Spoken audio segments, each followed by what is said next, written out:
Salut à toi, bienvenue pour un nouveau podcast sur le Evolve Podcast avec Coach Eli.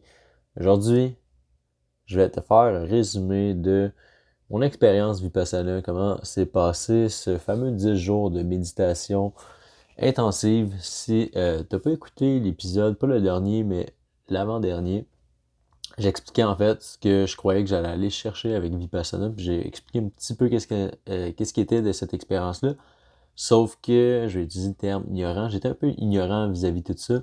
J'avais lu un peu sur la page web qu'est-ce qu'il y en est réellement, mais l'information n'était pas tout à fait tout présente en fait. Et ce que des gens m'avaient partagé, mais mis à part ça, j'étais assez ignorant dans le sens que j'avais jamais fait ça auparavant, donc je savais pas tellement à quoi m'attendre. J'avais pas des milliers d'attentes. Je pensais que j'allais avoir beaucoup de temps pour réfléchir, penser à moi-même. Effectivement, oui, je t'expliquerai tantôt pourquoi je dis peut-être pas autant que j'aurais pensé, mais ça a été une montagne russe d'émotions. Je me suis pris quelques notes que je vais regarder à l'occasion, afin de vraiment pouvoir te partager au maximum de mon expérience. Avant de te partager mes apprentissages, je vais parler un peu c'est quoi Vipassana et à quoi ressemble une journée typique. Puis par la suite, on parlera de mon expérience. C'est important de comprendre que si jamais tu veux faire une expérience comme celle-ci, ben, ce que je te partage n'est pas nécessairement ce que tu vas vivre.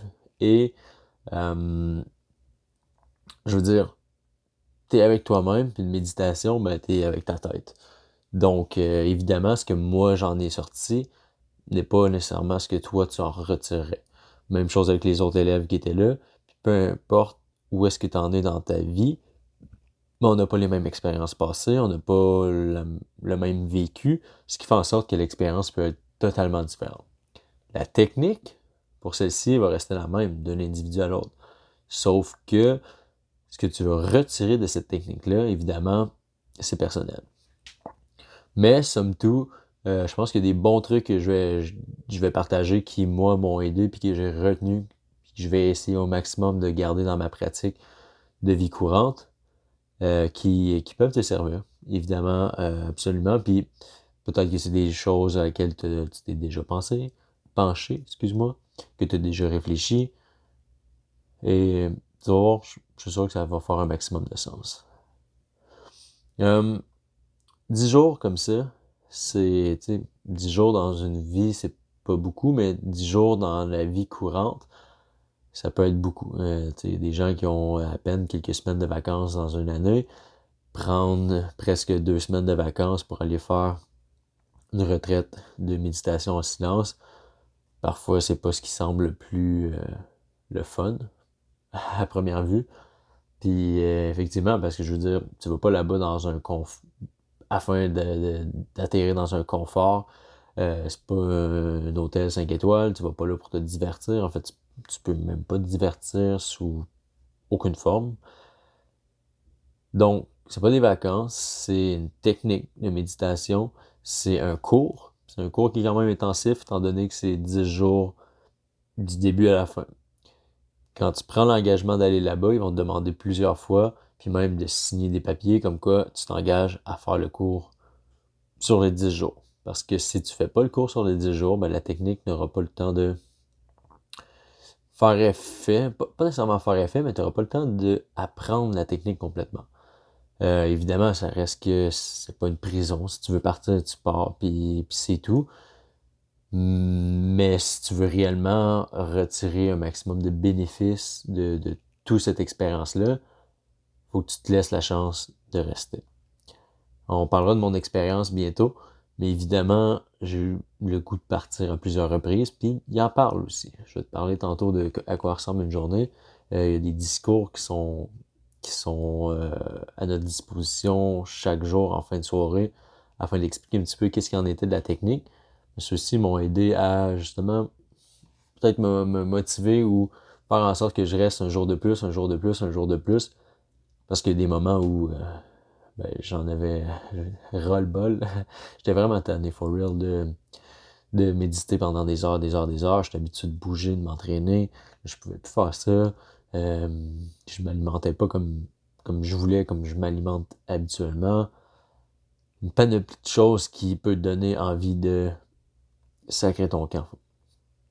Sauf que, comme dans n'importe quoi, que ce soit le sport, que ce soit un challenge dans lequel tu veux que tu t'investis, quand ça commence à être difficile, c'est là que certaines personnes veulent quitter, puis c'est là que certaines personnes vont quitter. Et les gens qui résistent, qui sont assez résilients pour continuer malgré l'adversité, c'est ces gens-là qui vont se démarquer, puis c'est ces gens-là qui vont... Ben, en fait, je vais utiliser le terme sortir de là comme des gagnants, mais c'est eux qui vont récolter un maximum de bénéfices de cette technique ou, par exemple, l'entraînement quand ça commence à faire mal, que ça commence à être difficile, quand ça commence à être démotivé, mais que si tu veux vraiment des résultats, ça va être de continuer dans le temps. Si t'arrêtes l'entraînement après 5 jours parce que là, tu te dis, ah, crème, j'ai compris le principe, tu sais, ben, tu laisses pas l'entraînement le temps de fonctionner sur ton corps. C'est un peu le même principe avec cette méditation-là. Les 10 jours, c'est important de comprendre que, ben, dans le fond, là, le Vipassana, le centre Vipassana qui est à Montebello, c'est une ancienne école secondaire qui a été rachetée pour faire ce centre-là. C'est une école privée. C'est pas énorme, mais c'est quand même assez gros pareil. Il rentre, bon, en tout cas, on était comme 75 participants hommes, 75 participants femmes approximatifs, sans compter tous les bénévoles pour aider à faire de la nourriture, à faire tout ce qui doit être fait. Et le professeur, les assistants professeurs, les choses comme ça. Fait qu'il rentre quand même pas mal de monde dans tout ça. Il y a des règles, un code de discipline qui sont imposés et dont remettre ton téléphone. Évidemment, tu n'as pas le droit d'utiliser ton téléphone, toute forme de distraction, même si ça pourrait être bénéfique dans un sens. Moi, j'ai toujours vu de la lecture comme quelque chose qui peut être bien, mais il n'y a pas de lecture que tu peux apporter là-bas. Il n'y a pas d'écriture, il n'y a pas, il y a pas de jeu de société, évidemment. Il n'y a rien de tout ça qui pourrait te permettre à ton esprit de partir à gauche puis à droite.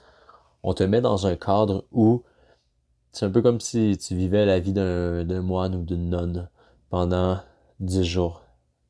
10 jours où tu n'as aucune responsabilité parce que ben tu t'occupes pas des repas, tu travailles pas, tu ne fais rien d'autre que méditer, te reposer, manger des petits repas par-ci par-là. J'expliquerai tantôt ce côté-là.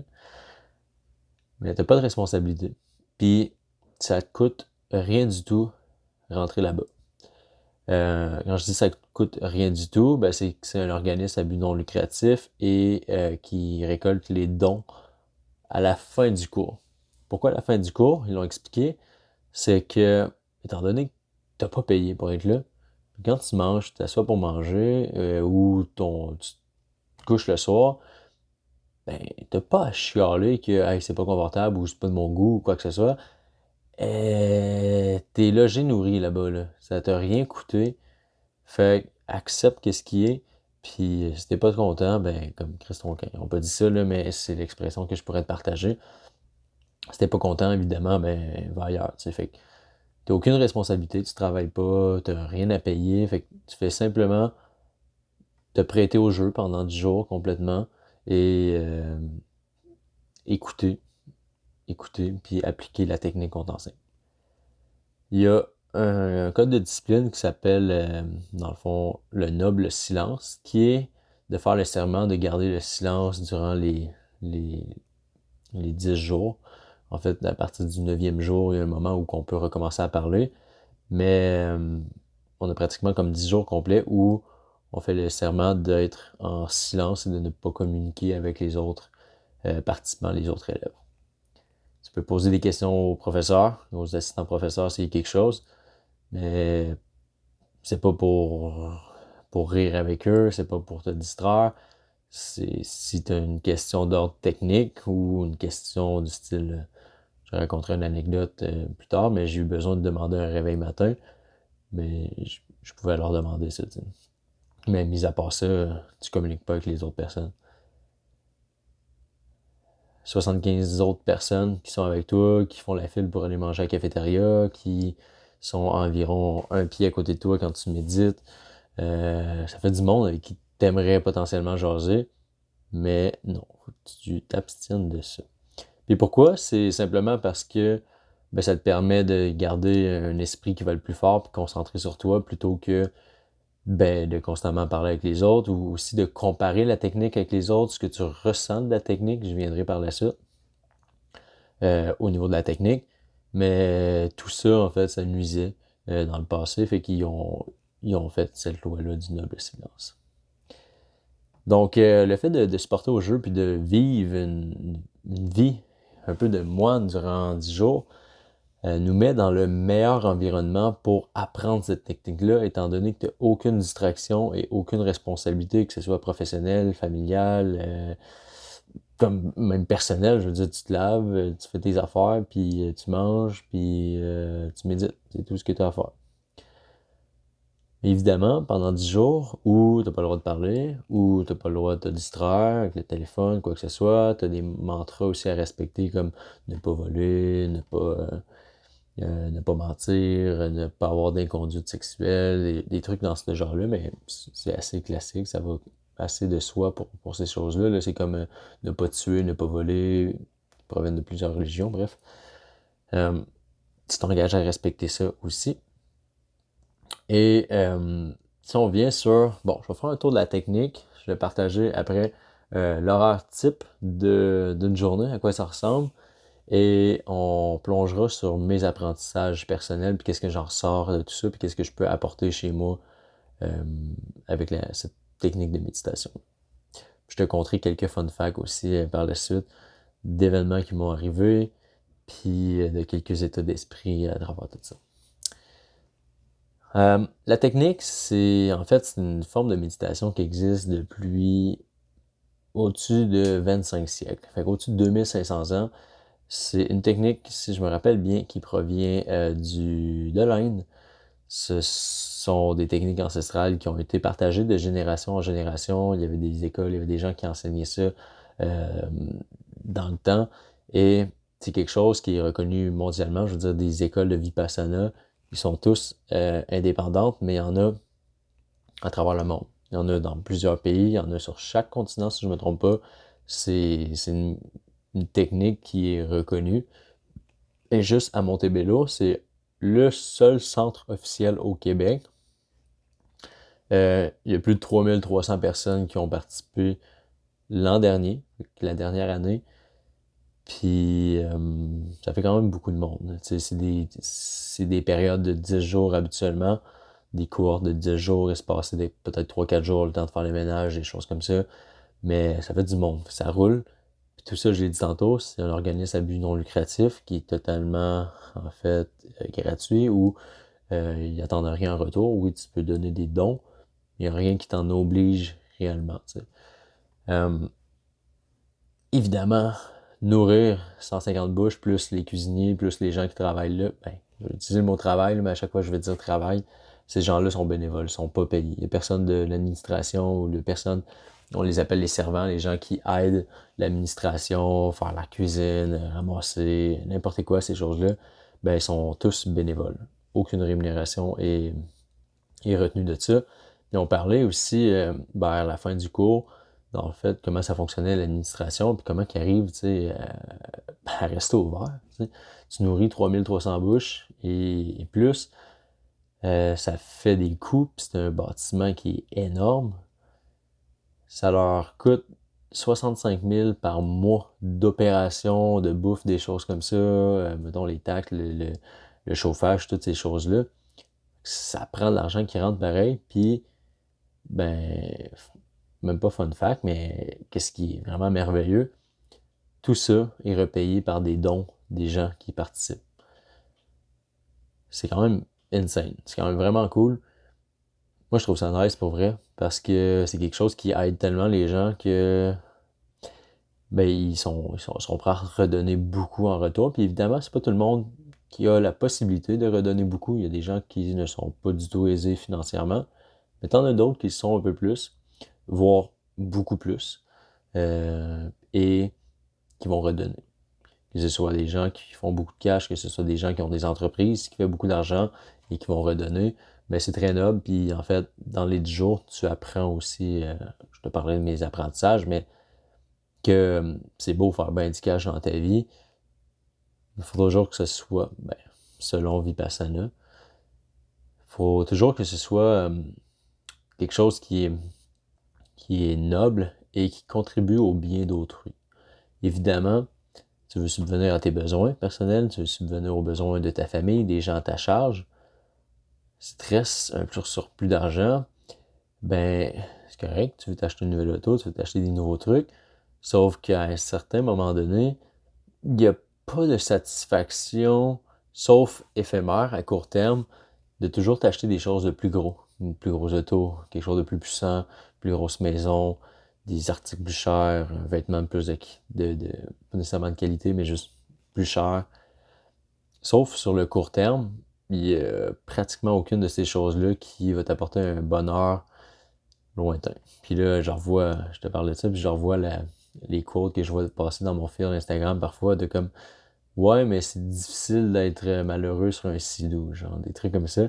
Évidemment, sauf que tu ne peux pas baser tout ton bonheur sur ça. Parce que si tu te dis ouais, mais un sidou, ça me fait vraiment du bien, moi, ou peu importe c'est quoi la bébelle ou quoi que ce soit. Sauf que si tu fais ça 360 jours par année, 365 jours par année, tu vas te lasser de ça, c'est sûr. Il n'y aura plus autant de bonheur qui sera partagé de ça. Il va te falloir quelque chose de plus à m'emmener aussi. Puis en fait, on parle beaucoup de la paix intérieure.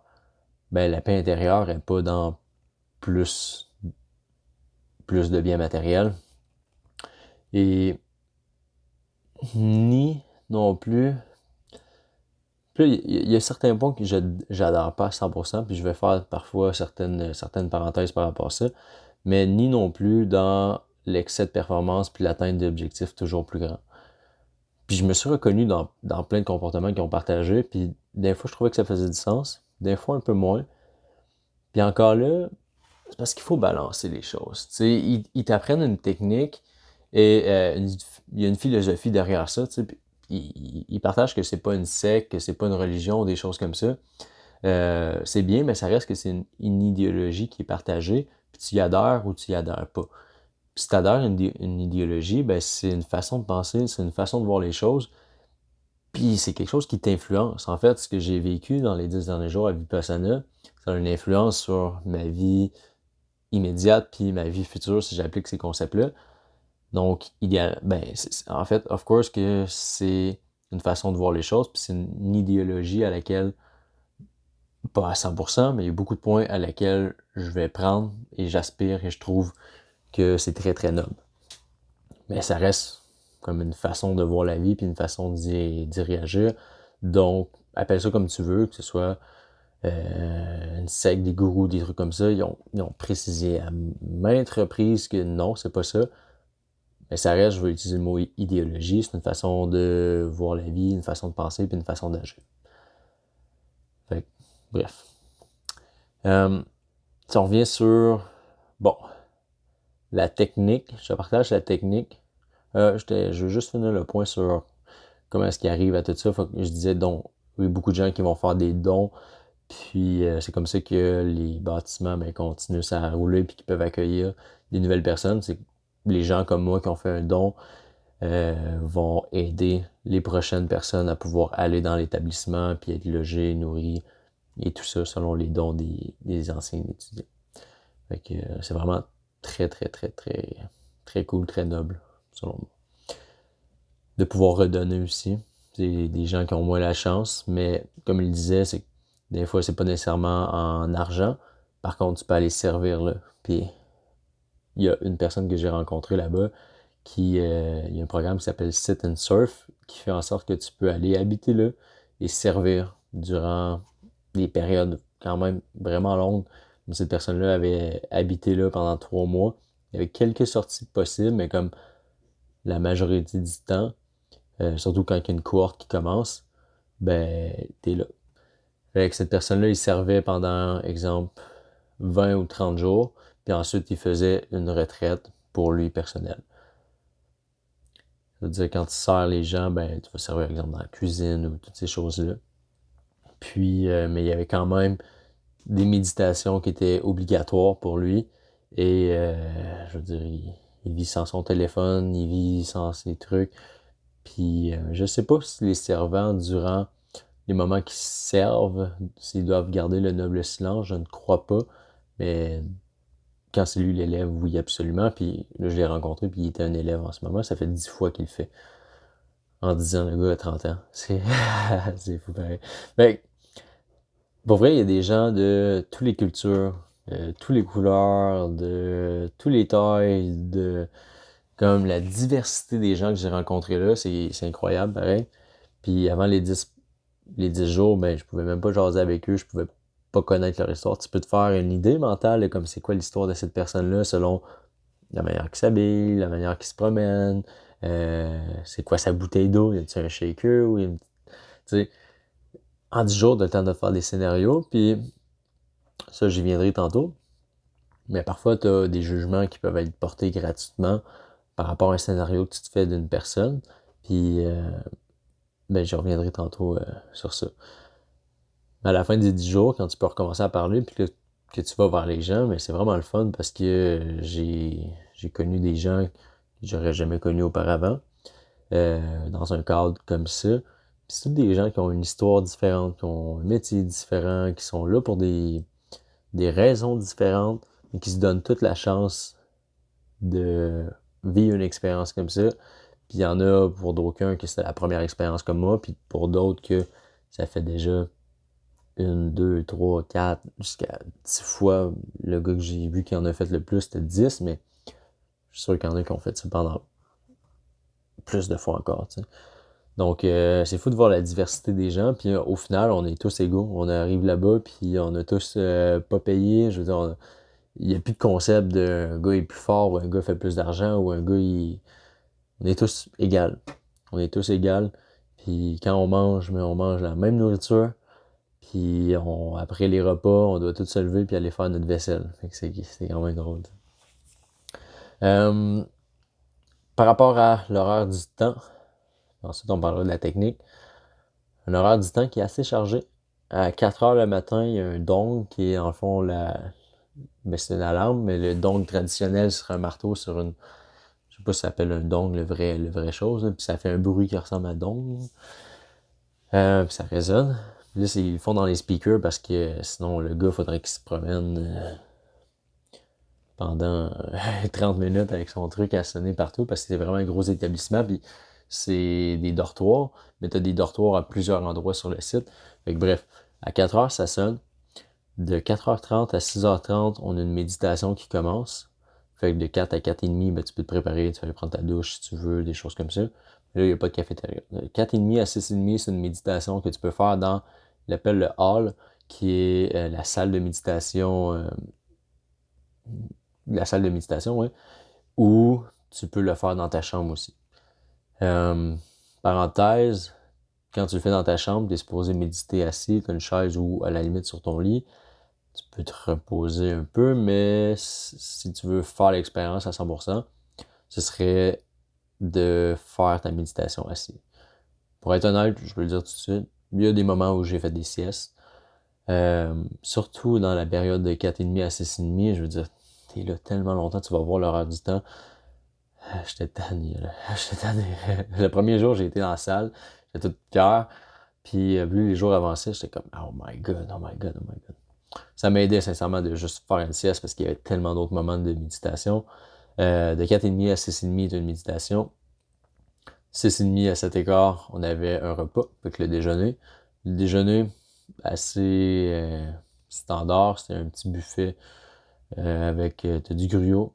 T'avais un gros bol de fruits cuits, fait que c'est plein de mélanges de fruits, ça ressemble à une grosse confiture avec des morceaux de fruits dedans. T'avais du yogourt, t'avais un mélange de sarrasin, c'était même pas des crêpes, mais c'était comme, on aurait dit un gruau, mais de sarrasin. T'avais des céréales, du lait d'amande, non, du lait d'avoine ou du lait de soya. Puis t'avais des fruits. Quand je vais parler de fruits, c'est pommes, orange ou banane. Puis t'avais des toasts avec des marmelades, dans le fond des confitures. Ça, c'était vraiment bon. J'ai mangé des toasts plus en 10 jours que je n'ai mangé dans la dernière année, je pense. Fait que ça, c'est le déjeuner classique. C'est un buffet, tu peux aller te resservir à la limite. Mais c'est ça pour les 10 jours, ça va être la même chose. Assez standard pour ça. Ensuite de ça, de 7h15 à 8h, dans le fond, après chaque période de repas, il y a une période de repos. Tu laisses le temps à ton corps aussi de digérer et tu peux te reposer, tu peux aller prendre ta douche, tu peux aller marcher dehors. Il y avait un petit sentier aussi qu'on pouvait se promener dans le bois. Je suis vraiment content, je le connaissais par cœur, le sentier. J'en reviendrai là-dessus tantôt. Fait que ça ressemble à ça. 8 à 9, méditation obligatoire dans le hall, dans la salle de méditation. Je peux le dire tout de suite, ça, dans le fond, les méditations, comment ça fonctionne, c'est que c'est une genre de méditation guidée. Quand tu commences la méditation, il y avait un professeur qui s'appelle Guanchi, en fait. Ben, lui, c'est comme le professeur officiel. Il est décédé depuis plusieurs années déjà. C'était des discours enregistrés. Sauf qu'il y avait un professeur dans la salle qui nous aidait. Sauf que la technique, elle est toujours partagée de la même manière. C'est le professeur Gwenka qui partageait des discours. Fait que c'est une méditation où souvent à peu près les 5 premières minutes, il va te dire c'est quoi la technique, comment la faire, les choses comme ça. Et ensuite tu médites, c'est souvent une période de 1 heure. À la fin, il y a des chants hindous. Ça c'est quand même, je voulais faire un exemple. Si je trouve une vidéo, je mettrai un lien dans les liens de la description du podcast. C'est ben, au début, c'est très surprenant. En tout cas, moi, j'ai trouvé ça très surprenant. J'avais jamais entendu ça. Je veux même pas me tester à le reproduire. Ça va être juste gênant. Puis ça risque d'être pas méchant, là, mais pas gentil pour la culture hindoue parce que je vais boffer ça. Mais bref, c'est très surprenant. Quand tu entendais la chanson de fin, tu savais que la méditation allait bientôt terminer. Puis un certain soulagement. Parce que c'est hard for real. Je vais revenir là-dessus après. Fait que 8 à 9, méditation obligatoire. Petite pause, on retourne dans la salle de méditation. Donc de comme 9h15 à 11h. Une méditation très souvent était dans la salle de méditation. Puis à l'occasion, il disait vous pouvez aller dans vos chambres si vous voulez. Il y a des gens qui restaient dans la salle. Puis il y a des gens qui allaient dans leur chambre. Tu peux aller méditer assis ou tu peux. Bon, tu peux pas réellement, mais il n'y a personne qui va venir te chicaner dans ta chambre si tu te couches sur ton lit. Puis idéalement, tu veux pas t'endormir.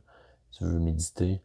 Mais l'inconfort physique, tu sais, rester 1 heure ou deux, par exemple 4 heures de voiture ou si tu as déjà pris l'avion, tu viens, t'es pogné, là. Fait que les premières heures, c'est pas si peu.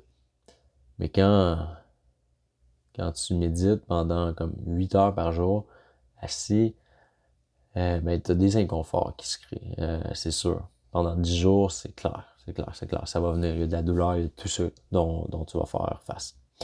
11 heures, l'alarme sonne, le dong sonne, on peut aller dîner. Fait que de 11 à midi, dîner. C'est toujours différent. Ça s'est ressemblé dans le fond, là, mais encore là, c'était sous forme d'un buffet. Exemple, une source de glucides, du riz, du quinoa. Non, il y a eu une fois du couscous, sinon c'était souvent du riz, parfois des pâtes. T'as souvent un genre de truc qui ressemble à un mélange de légumes, genre chili, des fois avec des beans, des fois des lentilles. Tout est vegan en fait. Ben, vegan, mais il y a eu à l'occasion du fromage. Fait que, puis il y a eu du yogourt. Je sais pas à quel point c'est considéré, mais je veux dire, on n'a pas mangé de viande. On a mangé du tofu, oui, mais ils m'ont pas servi de poulet, de poisson, rien de ça là-bas. Fait que, il avait jamais mangé comme ça pendant plus de 3 jours. J'avais déjà fait une retraite auparavant, pas exactement dans le même cadre, là. C'était très genre un groupe amical. Puis on avait mangé que vegan, mais c'était vraiment bon. Pour vrai, on avait un chef cuistot, puis il faisait la bouffe pour 8 personnes, pas pour 200 personnes, ce qui est différent un peu dans la préparation. Fait que bref, toujours une source de glucides, des légumes à profusion, des fois dans un mélange avec une sauce, des fois straight légumes vapeur, on a mangé des brocolis, des carottes, des choux-fleurs une coupe de fois, du chou kale vapeur aussi. Fait que je suis pas vraiment difficile. J'ai pas mal aimé de tout. Il y a une fois une soupe miso champignons que j'aime vraiment pas les champignons qui sont cuits puis qui sont gros, là. Ça, j'ai vraiment pas aimé ça. Puis je crois, je suis pas dans la cuisine, mais qu'ils utilisaient beaucoup de restants de la journée pour concocter une recette du lendemain. Fait que ça, c'était cool. Cette même soupe-là, il l'a transformé en un genre de potage. Il avait sûrement rajouté des légumes dedans. Puis il avait enlevé le bouillon. Puis il avait tout passé ça au blender. Mais ça, c'était vraiment bon. Mais c'est parce que j'avais pas besoin de manger les champignons croqués dans des trucs mous. Je déteste. Bref, ça, c'est mon expérience. Fait que, moi, je suis un gars de gym. Je mange 6 fois par jour. Je mange du poulet, du steak, du poisson bien en masse. Puis là, je me ramasse à ce que je peux plus manger ça pantoute. C'était, je savais que c'est ça qui allait se passer, tu sais. Fait que j'ai pas capoté, puis c'est correct, mais je cherchais ma faim parfois, là, je veux dire, pas je cherchais ma faim, mais j'avais faim, puis il fallait que je rentre du stock. Fait que là, je pensais comme stratégique à qu'est-ce que je peux manger qui va me procurer le plus de protéines, le plus de calories aussi, parce que dans le fond, on mangeait 2 repas par jour. Je vais finir l'horaire par la suite, mais à 2 repas par jour plus une collation, je savais que ça allait être difficile d'atteindre mon quota de calories. Mais il y a une chose, j'étais habitué de faire 2 à 3 heures d'entraînement par jour. Là, je m'entraînais zéro, sauf un petit peu de marche par-ci par-là, puis aller marcher dans la forêt. Puis aussi, il y a 2 matins où j'ai été courir, genre de presque 5 km dans la forêt, puis sur la cour, des allers-retours, parce que en fait, je n'étais plus capable de dormir le soir, étant donné que je bougeais tellement pas.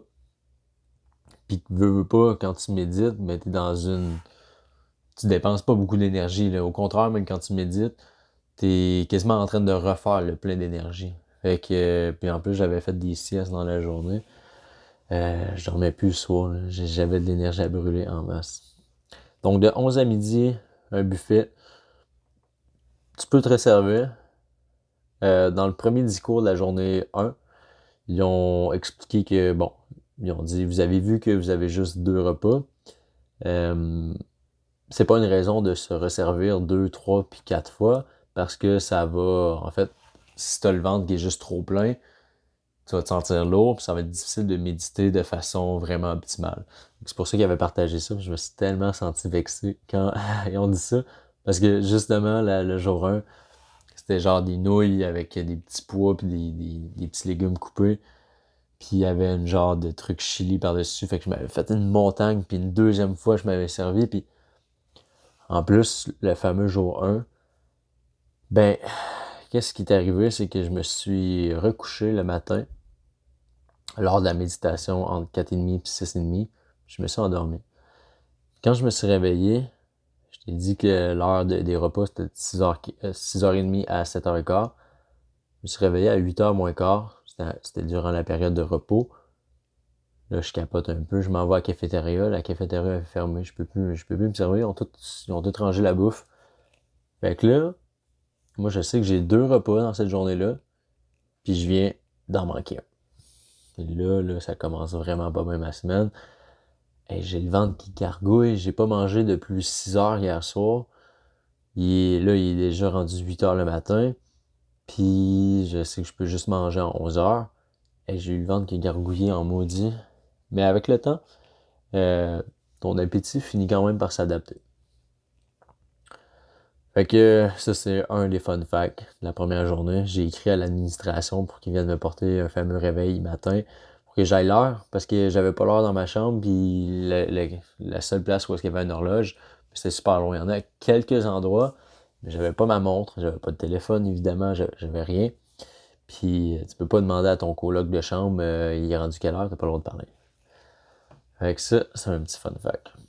Donc, 11h midi, repas.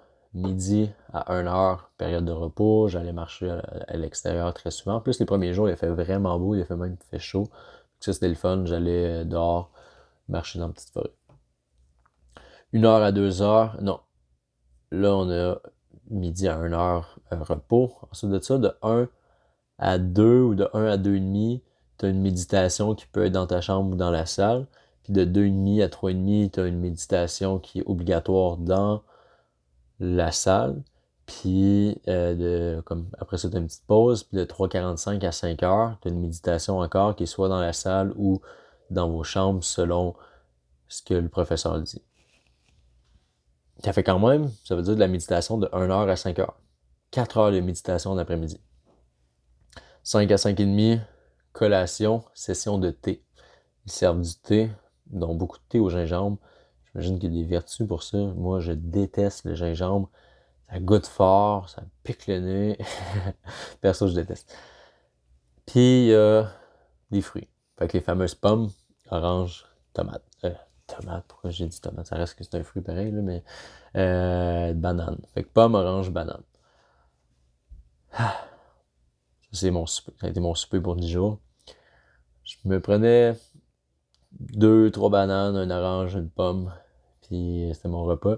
Puis à un moment donné, vers les jours 7, je crois, j'ai vu quelqu'un qui prenait du lait d'avoine. Puis il mettait ses fruits, il coupait ses fruits en dés. Il mettait ça là-dedans.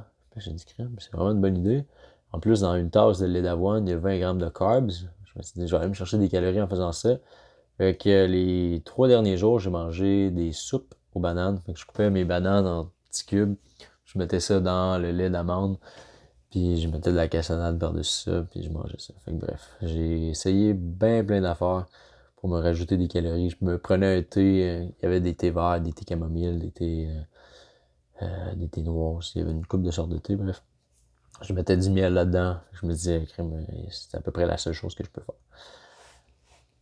Avec période de repas, 5h30, 5 à 5h30, puis de 5h30 à 6, c'est par la suite un repos. 6 à 7, tu as méditation obligatoire. 7 à 8h15, tu as un discours que tu dois écouter.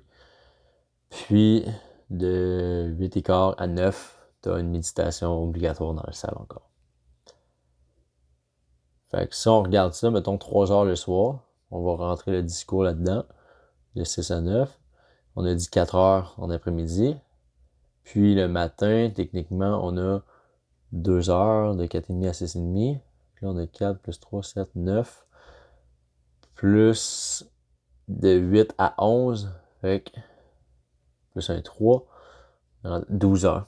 12 heures de méditation. Si tu fais toutes tes méditations comme il faut, tu vas méditer pendant 12 heures. 12 heures, pas 2 heures. 12 heures. C'est énorme. Moi, je veux dire, j'ai médité plus en 10 jours que j'ai médité dans toute ma vie. J'étais pas celui qui méditait le plus. J'ai déjà essayé auparavant. J'ai fait un peu de yoga, des choses comme ça, mais comme j'ai battu des scores. Là. Fait que bref, ça c'est l'horaire de la journée, puis c'est ça pendant 10 jours. Aussi simple que ça. Évidemment, à passer à 12 heures par jour à méditer, ben t'es dans ta tête en maudit. Okay? Puis quand tu médites pas, ben tu parles pas pareil, fait que t'es encore dans ta tête. Des montagnes russes d'émotions. Il y a des moments où tu médites, puis ça va bien, on dirait que tu files des sensations, t'es connecté avec toi-même, t'es pas trop distrait, ta tête n'est pas trop à gauche, à droite, tu fais le bien, tu te sens bien. Puis il y a des moments où tes méditations, tu comptes dans ta tête les minutes qui restent, il n'y a pas d'horloge, mais tu te dis, ça doit faire à peu près 20 minutes, là, ça doit faire peut-être 30, je commence à avoir mal, puis là tu fais des... Je dis moi je me suis fait... Je savais que quand je commençais à avoir mal, j'étais pas mal rendu à 40 minutes. Puis souvent à 1 heure, on prenait une petite pause. Ouais, c'était hard. Fait que montagne d'émotions positives comme négatives, parce qu'il y a des moments que tu te sens bien, puis des moments que tu te sens vraiment pas bien, puis là tu te dis, voyons, qu'est-ce que j'ai entrepris, man? Pourquoi je fais ça? J'ai compris le principe, là, je pense que je m'en vais chez nous, puis je me le suis répété le jour 1, le jour 3, le jour 6. J'ai un ami que j'ai invité avec moi. Euh, j'ai proposé ça comme 3, 4 jours avant que ça commence. J'ai dit, ben appelle, peut-être qu'ils vont vouloir te prendre. Puis ils l'ont pris. Puis cet ami-là, je me sentais un peu comme le mentor parce que j'ai fait un livre pour aller là-bas. Puis j'ai dit, c'est no matter what, qu'est-ce qui arrive, que ça fonctionne, que ça fonctionne pas, qu'on soit tanné, qu'on soit pas tanné. On va juste aller au bout, ok?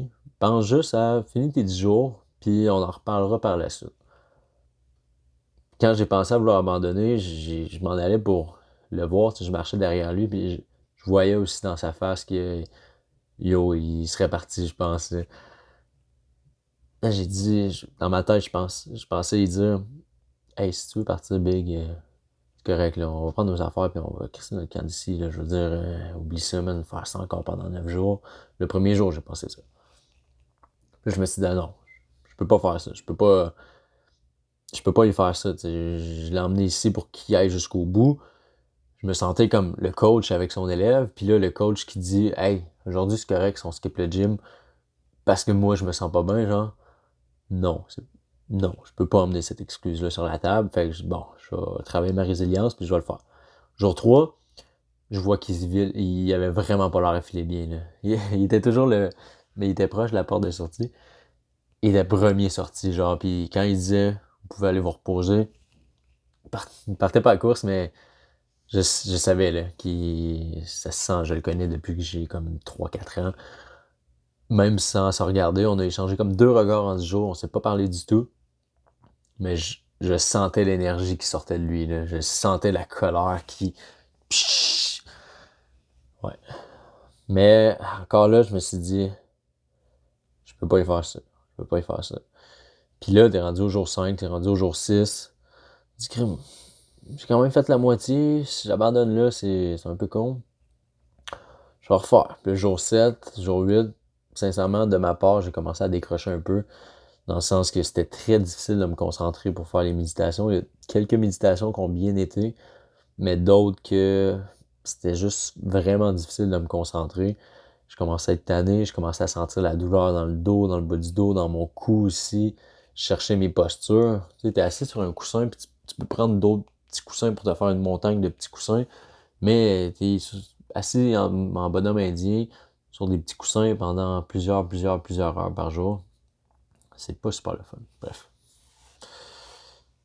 Mais t'apprends aussi à comprendre que tout ça est éphémère. Cette douleur-là, elle va pas durer toute ta vie. Fait que t'apprends à observer cette douleur-là et ne pas y réagir.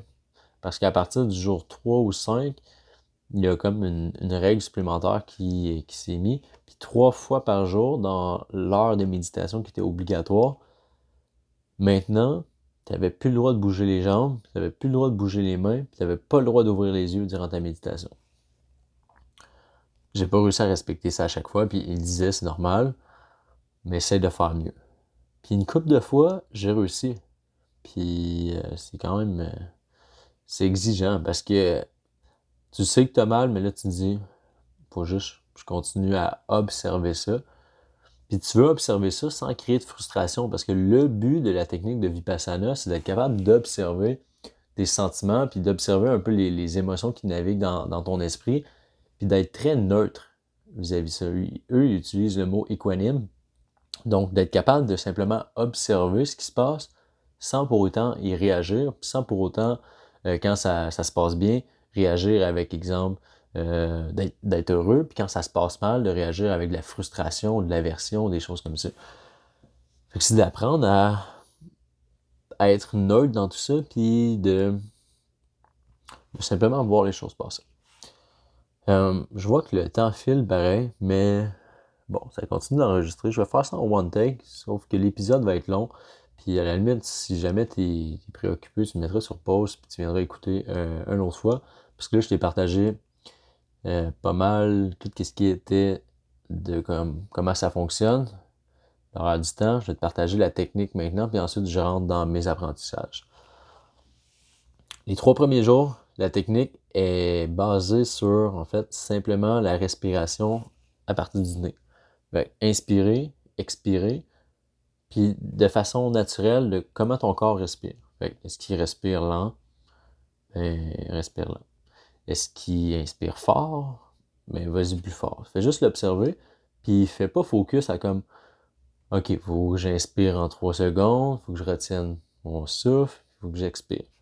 C'est important de comprendre aussi que des techniques de méditation, il y en a, je vais utiliser des centaines, je sais pas combien il y en a, mais il y en a plusieurs. Puis il y en a que c'est des techniques où tu vas retenir ton souffle, il y en a où tu vas te concentrer sur ça, puis tu vas compter, par exemple, il y en a que, il y en a à pu finir. La technique de méditation de Vipassana, puis il utilise des noms, mais je pourrais pas y revenir, là, c'est des noms qui sont un peu compliqués, puis je me rappelle pas à 100%, mais je vais utiliser la technique Vipassana. Elle, c'est simplement d'observer ta respiration. Tu veux l'observer ta respiration afin de devenir avec un esprit qui est plus aiguisé, puis de commencer à sentir des sensations, peu importe le type de sensation, c'est peut-être un genre de picotement, c'est peut-être un genre de une genre d'énergie, fait qu'un genre de courant électrique ou un genre de chatouillement. Peu importe c'est quoi le sentiment que tu... Pas le sentiment, mais la sensation que tu ressens, ça n'a pas d'importance. Faut juste que tu continues à l'observer.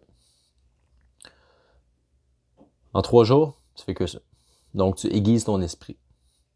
Par la suite, après le 3e jour, ils vont apporter d'autres techniques. Puis là, c'est de commencer à sentir des sensations sur ton corps, sur chaque partie de ton corps. Puis le but, c'est d'être capable de, quand tu penses, exemple, à ta tête, de sentir une énergie ou peut-être des picotements ou peut-être, peu importe, encore là, on se fout complètement de c'est quoi la sensation.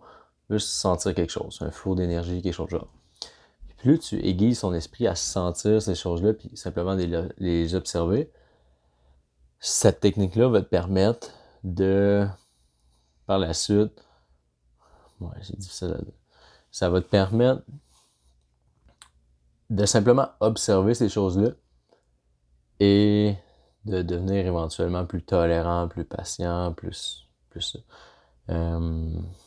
parce que là, je veux pas complexifier non plus la chose, mais il parlait de Sankara qui est en fait comme des croyances puis des comportements que tu as vécu longtemps, qui sont ancrés en toi, puis en étant capable d'observer tout ça, ben ceux-ci vont remonter à la surface sous forme de sensations, parfois douloureuses, parfois des bonnes sensations, puis tu vas être capable d'éliminer ces choses-là pour atteindre une paix intérieure. C'est comme ça l'objectif final. Mais bref, je n'irai pas plus loin sur ça parce que c'est compliqué quand même.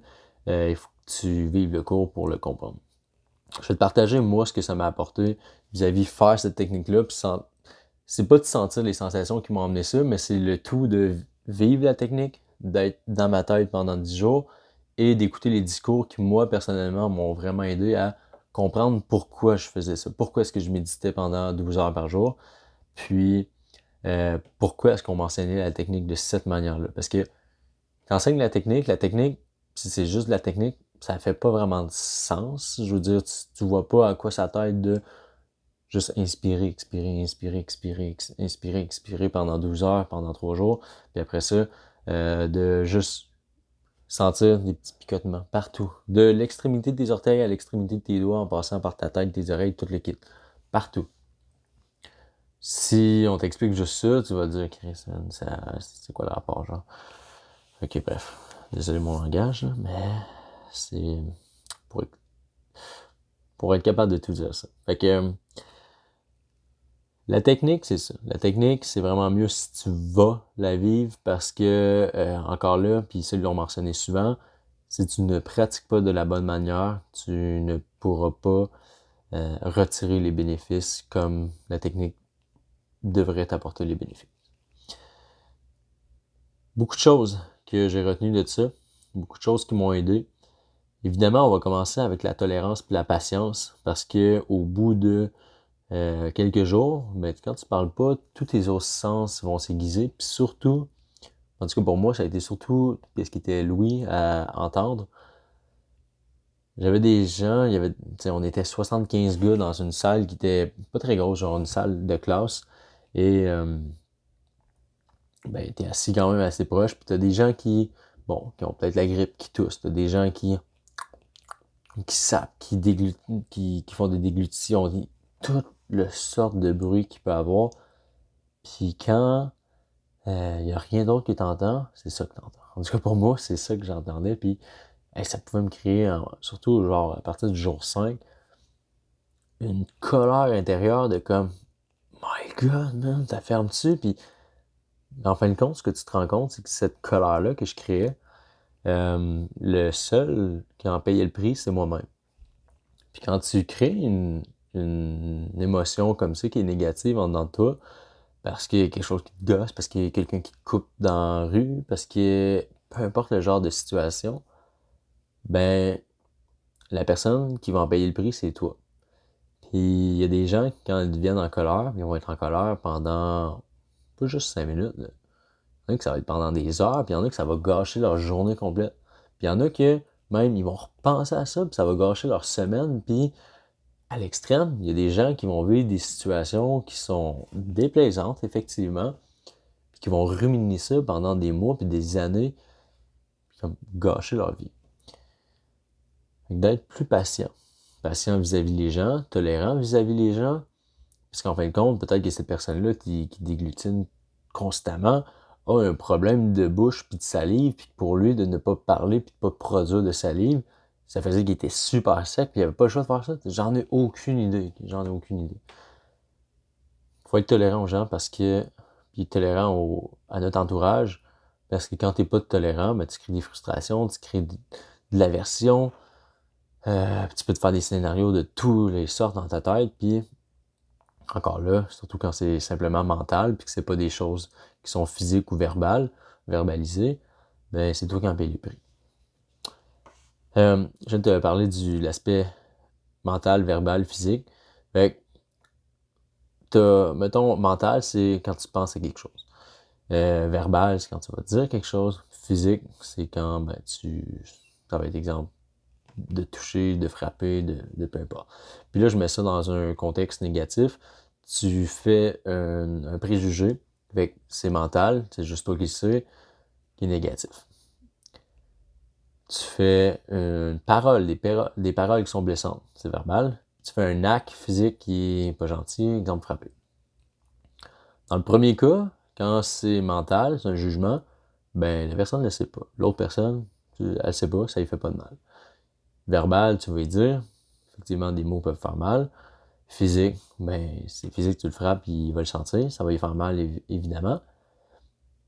De mon côté, mon côté, verbalement, physiquement, je veux dire, beaucoup de retenue. J'ai du savoir-vivre, toutes ces choses-là. Mais jamais j'aurais engueulé gratuitement quelqu'un, jamais j'aurais frappé gratuitement quelqu'un. Mais parfois, pour être honnête, j'avais des jugements qui étaient gratuits envers les gens. Ça peut être parce qu'il y a une autre culture, ça peut être parce que, bon, il pue, ça peut être parce que, peu importe la situation, des jugements peuvent être portés à autrui. Puis, ce qu'ils ont fait comprendre, c'est qu'en fait, euh, un acte qui est verbal ou qui est physique vient toujours de l'aspect mental en premier. Avant de frapper quelqu'un, tu vas avoir pensé à le frapper. Avant de dire des méchancetés, tu vas avoir pensé à dire des méchancetés. Fait que moi, je banalisais le fait que j'ai un jugement envers quelqu'un, bon, on s'en fout, il ne sait même pas. Sauf qu'encore là, le simple fait de créer ce jugement-là, mental, ben c'est très malsain. Effectivement, c'est très malsain. Puis, encore là, ce que tu envoies dans ton esprit, dans ton âme, c'est ben une émotion négative, tu sais. C'est un jugement qui est négatif, puis c'est toi qui en paye le prix de tout ça. C'est ce que tu projettes sur les autres, ben tu le projettes sur toi avant même de le projeter sur un autre, tu sais, parce que tu l'as pensé. Fait que ça, c'est quelque chose auquel je vais faire beaucoup plus attention pour ne pas avoir des jugements gratuits. Puis fun fact, j'ai jasé avec un gars qui quand que j'y ai parlé que ça m'avait aidé, il me dit, c'est drôle là, mais j'avais un jugement envers toi justement. Euh, Ça se voit, t'es un gars de gym, t'as des gros bras. Le gars, lui, c'était un gars qui était très intellectuel. Il a fait quand même quelques sports, mais je veux dire, on n'est pas dans la même condition. Puis un truc que je t'aurais partagé, que je m'apprêtais à faire, c'est quand tu as un jugement qui est non fondé sur quelqu'un, parce que c'est simplement un jugement que tu t'es fait sans avoir parlé à cette personne-là, va voir cette personne-là et déconstruis cette croyance-là, ce jugement-là. Ou à la limite, peut-être que c'est exactement ce que tu pensais, puis là, c'est fondé, puis c'est bien correct. T'sais. Sauf que, bien souvent, c'est un jugement, puis finalement, t'arrives là, puis c'était pas ça pantoute. J'ai vraiment aimé ça. Puis, ben lui, il a pas eu besoin de venir me voir parce que c'est moi qui s'est assis à sa table et j'ai commencé à jaser avec. Ça, c'était le jour numéro 9 quand on avait le droit de parler en retour. Les jugements. La mission. Fait que ta mission, exemple, ton travail, ce que tu veux faire dans la vie, on veut que ce soit noble. puis on veut que ce soit afin de contribuer au bien des autres. Puis pas nécessairement afin de simplement faire du profit, puis faire plus d'argent, puis avoir plus de succès, gonfler son ego. Ça, j'ai aimé ça.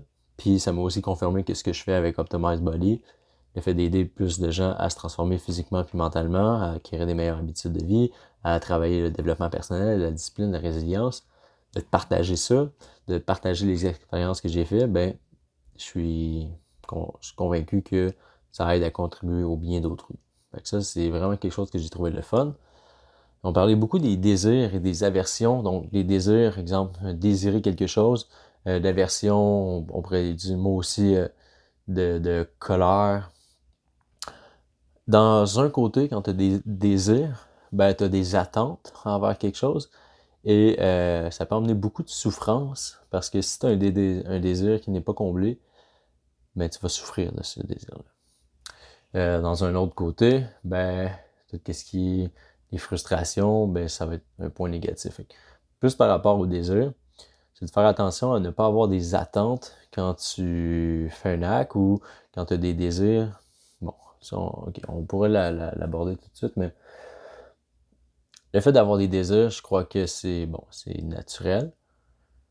Des désirs de toutes les sortes, que ce soit un objectif, un désir qui est envers quelque chose, quelqu'un, un désir qui peut être sexuel, qui peut être peu importe la forme de désir.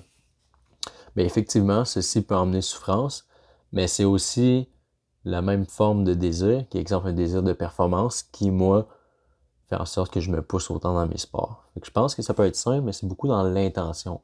Si tu désires quelque chose afin de gonfler ton ego, par exemple, désir atteindre un objectif ou désir faire plus de cash afin de gonfler ton ego, t'acheter des trucs qui vont être juste matériels, qui vont pas te servir, ben ça va t'apporter beaucoup de souffrance. Dans mon esprit, puis avec les conversations que j'ai eues avec certaines personnes, un désir qui serait exemple par rapport à la performance, mais qui est dans le but de me surpasser puis de me voir évoluer moi personnellement, je trouve que l'intention est bonne, puis c'est correct. Puis il faut comprendre que de dire non à tous les désirs de la vie, c'est pratiquement de dire oui à devenir une vie de moine, de nonne, mais c'est pas ce que je veux dans la vie. Là. Ok, j'ai fait Vipassana, j'ai fait 10 jours où j'ai vécu cette vie-là, mais ça me confirme que jamais je voudrais faire ça, en tout cas pas pour maintenant, puis pas avec la vie que je veux avoir. Puis quand tu dis non à tous ces désirs-là, mais tu dis non aussi à la richesse, tu dis non aussi à l'amour que tu peux porter envers les autres, tu dis non à tes responsabilités, puis tu dis non à ben avoir des responsabilités vis-à-vis ta famille, prendre soin d'eux, puis tout ça. C'est pas ce que je veux. Et on parlait de optimisme et pessimisme. Donc optimisme, bien voir, par exemple, le vase à moitié plein, pessimiste, voir le vase à moitié vide. Donc de voir la vie en rouge, de voir la vie en noir, par exemple. Ils ont emmené, bon, ok, juste avant d'emmener sur ce point-là, j'imagine que comme moi, tu vas te dire, ben c'est bien mieux d'être optimiste dans la vie, tu vas être bien plus heureux. Évidemment, c'est exactement ce que je pensais.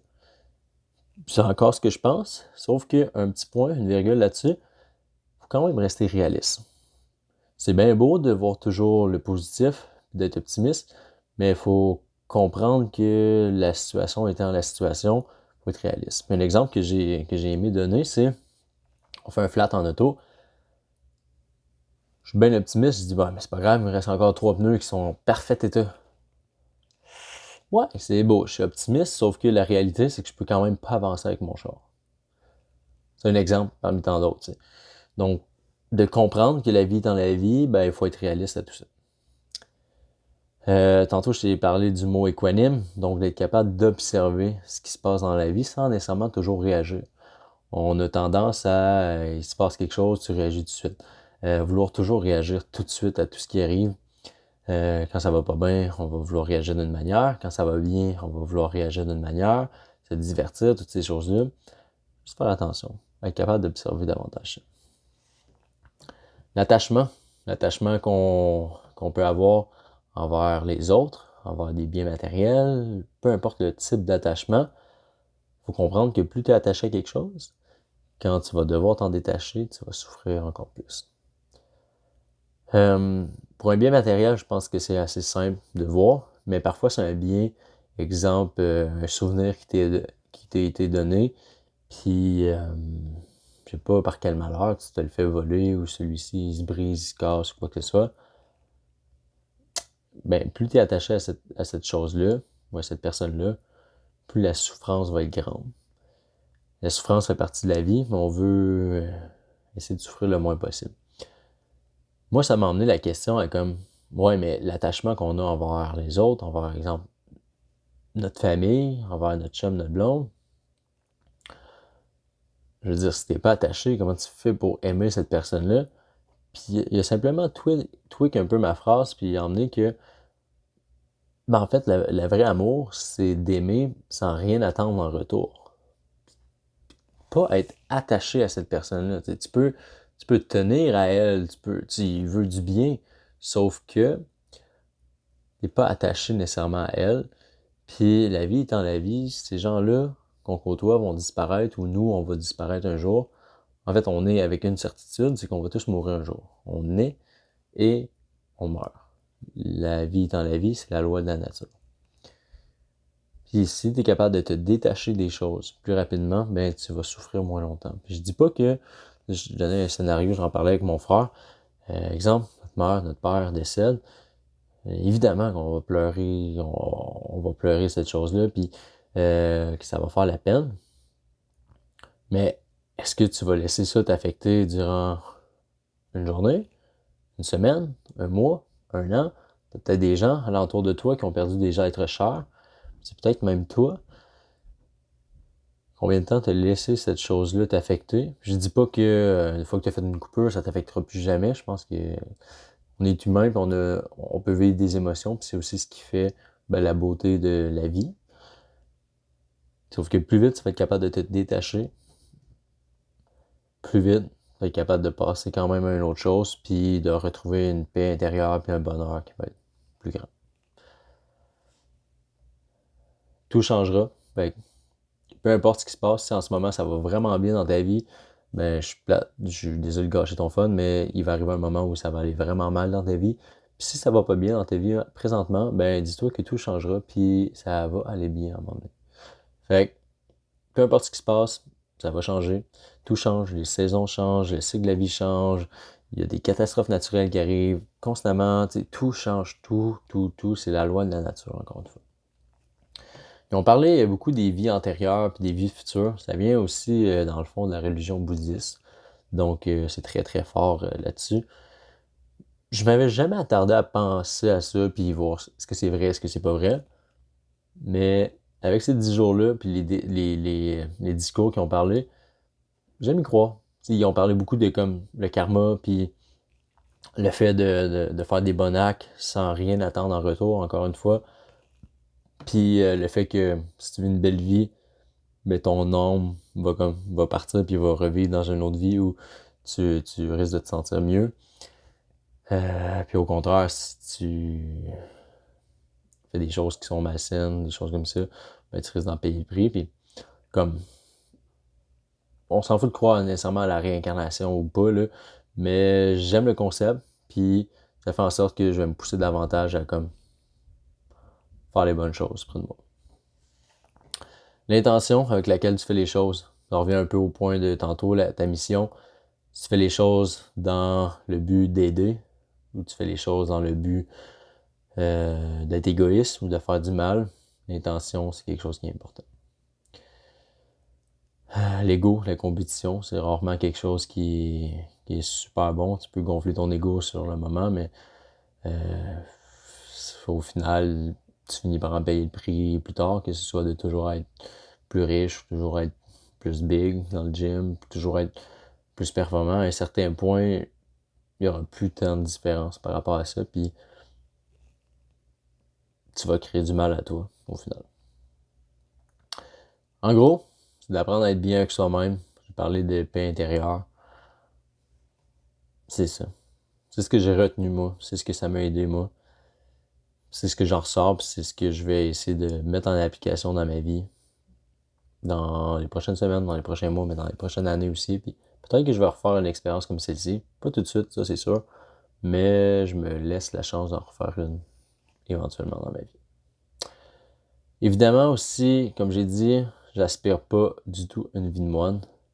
J'utilise le terme laïque pour nous définir, nous, les gens qui ont des responsabilités, que ce soit personnelles, familiales, professionnelles. On a besoin de prendre responsabilité puis de prendre soin de nos chers, prendre soin de nous-mêmes.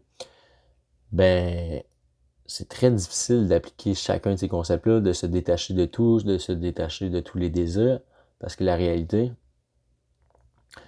c'est qu'on vit une vie où, ben, je veux dire, que ce soit les réseaux sociaux, les distractions, tout est omniprésent, c'est là. On ne pourra pas se débarrasser de tout ça. Ça va être extrêmement dur sinon. Puis tous les gens que tu côtoies n'ont pas non plus tous ces concepts-là, n'ont pas tous vécu des expériences comme ça. Donc, c'est difficile d'être équanime, d'être capable de juste voir, observer les choses sans même y réagir. C'est ce qui fait en sorte que, ben, on peut arriver souvent à avoir des comportements qui sont pas en cohérence avec ce que je viens de parler comme apprentissage. Puis évidemment, moi, je vais refaire des millions d'erreurs, puis tout ce que je viens de partager, mais je vais faire des erreurs dans tout ça. Puis c'est normal, puis je me laisse le droit que ça arrive, puis que je l'accepte.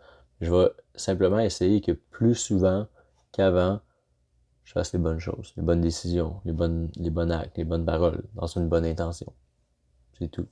Je pense que si tu te concentres sur ça, puis que tu répètes ça, ben au final, tu progresses, puis ça va être mieux.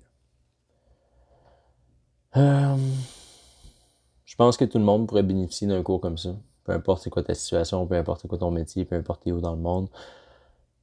Je pense que de prendre 10 jours de temps d'arrêt puis de pas être sur ton téléphone, juste ça, c'est une bonne chose en soi.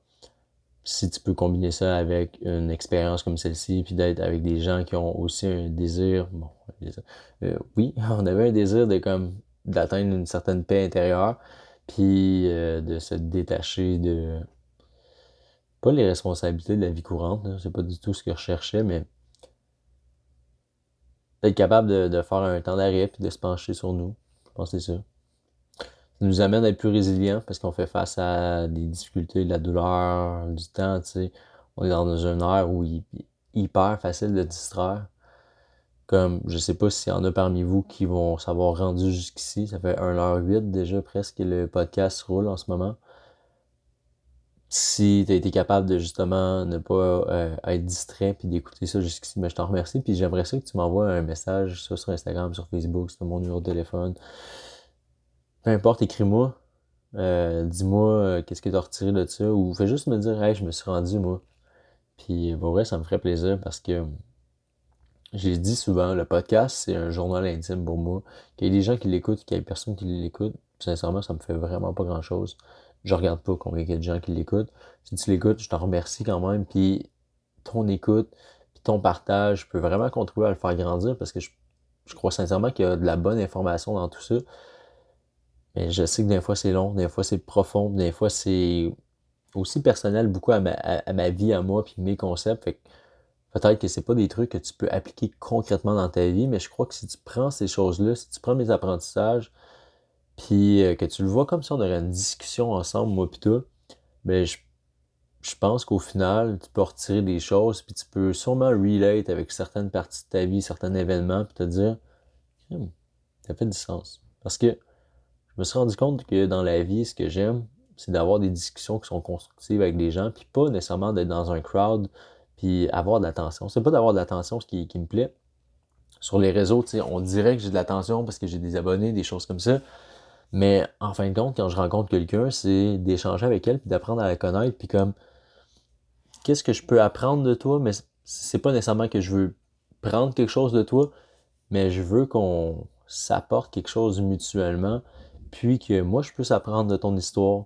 C'est pour ça que je vais souvent vers des gens qui ont plus d'expérience, fait que c'est souvent des gens qui sont plus vieilles aussi, mais encore là, ça veut rien dire. Moi, j'ai 23 ans, je pense que j'ai quand même beaucoup d'expérience que je peux emmener dans plusieurs domaines, pas tous, évidemment, mais j'ai fait des expériences comme ça que j'étais plus jeune là-bas, là. Il y a des gens qui étaient vraiment âgés. Mais tout ça pour emmener que je veux connecter avec des gens avec qui on peut échanger sur des sujets profonds, puis pas juste des affaires de surface qui, en fin de compte, ont pas vraiment d'intérêt ou juste pour se distraire. Je dis pas que je me distrais pas des fois, puis je dis pas des niaiseries ou j'ai pas du fun. Oui, absolument. Mais quand c'est le temps d'être capable de connecter avec une personne, j'aime vraiment en apprendre sur elle. Puis j'aime comprendre comme c'est quoi ces leçons, puis qu'est-ce que moi je peux peut-être retirer de tout ça. Fait que je t'invite à m'envoyer un message si t'as écouté ça jusqu'ici. Fait que, pour finir, ben c'était mes pistes de réflexion, mes apprentissages vis-à-vis Vipassana, vis-à-vis ce que j'ai vécu là-bas. Je crois que ce podcast-là va aider peut-être plusieurs à comprendre qu'est-ce qui était un peu plus, puis à la limite de voir qu'est-ce que moi j'ai pu en retirer. Et peut-être, je vous le souhaite, de l'essayer, je vous le souhaite. Moi, je vais en parler à ma famille. Je sais qu'il va y avoir peu de gens dans mon entourage qui vont le faire, réellement.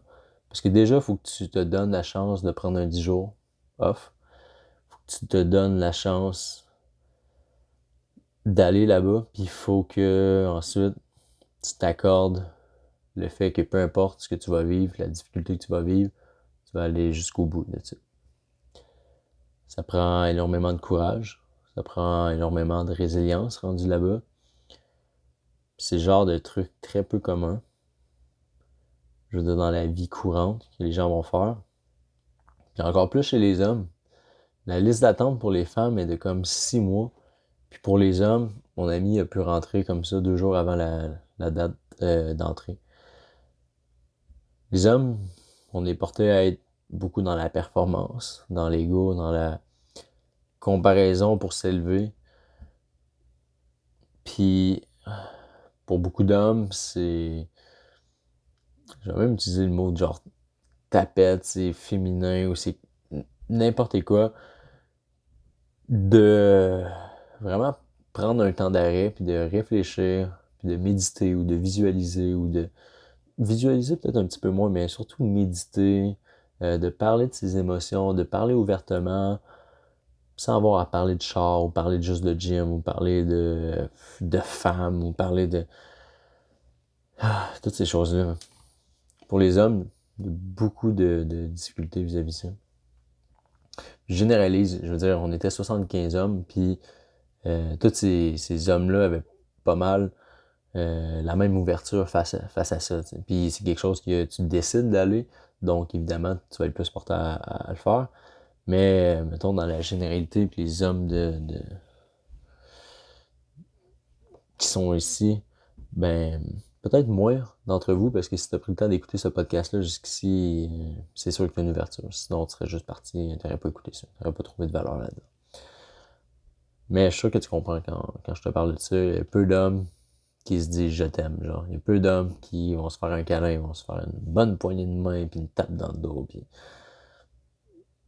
D'avoir été en Europe, moi, j'ai vu que finalement, les gens peuvent être vraiment plus proches, plus chaleureux aussi. Puis qu'il n'y a pas de connotation sexuelle à dire à ton ami que tu l'aimes. Tu sais, dernièrement, justement, avec mon ami, j'ai dit, hey man, c'est lui qui m'a crié, je t'aime, man. On se l'est pas dit, mais pour vrai, j'ai appris à être capable de dire plus ça. Puis encore là, il n'y a aucune connotation sexuelle là-dedans. Puis il y a un gros câlin où est-ce que tu sens que l'énergie se passe, là. C'est pas plus féminin, en fait. Je t'encourage à le faire. Ça va te faire du bien à toi, ça va faire du bien à l'autre personne aussi.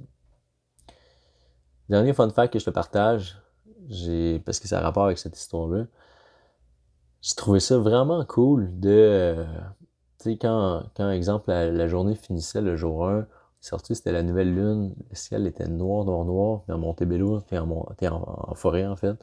Il n'y a pas de pollution nocturne, fait qu'il n'y avait pas de lumière. Il y avait des milliers d'étoiles dans le ciel. Tout le monde s'est juste arrêté. 75 gars pratiquement qui, dehors, on s'arrête, on est piqué là, on regarde les étoiles, on parle pas. Comme, ça arrive pas tous les jours, ça. Une autre journée, gros soleil, plein de gars qui se couchent dans le gazon, qui regardent le soleil. Genre, une cinquantaine de gars couchés dans le gazon, là, qui regardent le soleil. C'est pas le genre de truc qui arrive couramment, puis on sentait l'énergie, puis le bonheur de certaines personnes, puis tout ça. Fait que, trouvais ça cool de le partager parce que ce genre d'expérience-là, ça arrive pas tous les jours. Puis quand ça arrive, ben, il y a beaucoup de choses à apprendre de tout ça. Fait que bref, si t'as écouté jusqu'ici, un gros merci. Si tu penses que toi ou quelqu'un dans ton entourage pourrait bénéficier de cette expérience-là, partage-lui le podcast, il va peut-être comprendre davantage. Puis, je veux pas que ça te décourage à le faire. Malgré l'adversité, moi je dis toujours que c'est justement dans les défis qu'on progresse. Pourquoi j'ai appelé le podcast Evolve Podcast? C'est ce que je veux emmener chez les gens. Je veux emmener une évolution. Tu sais, on parle de zone de confort, on parle d'agrandir la zone de confort, mais je veux qu'on devienne confortable dans cette zone d'inconfort-là, en fait. Fait que l'inconfort que tu vis va forger la personne que tu es, va te permettre de devenir plus résilient. Puis c'est pourquoi ben, je me pousse à faire des sports. C'est pourquoi j'ai commencé le bodybuilding. C'est pourquoi je me suis inscrit pour un triathlon qui est justement, là, il est officiellement inscrit. Avant, c'était juste les pré-inscriptions, c'était pas officiel. C'est en fin juin 2025. C'est pourquoi je me mets des objectifs comme ça qui sont toujours un peu plus ambitieux puis que je me pousse à le faire. Fait que merci à toi. Je coupe ça là, puis on se revoit bientôt. Si jamais tu as des questions par rapport à cette expérience-là, des trucs que j'ai peut-être pas dit ou des questions par rapport à... Peu importe, écris-moi, ça va me faire plaisir d'en parler.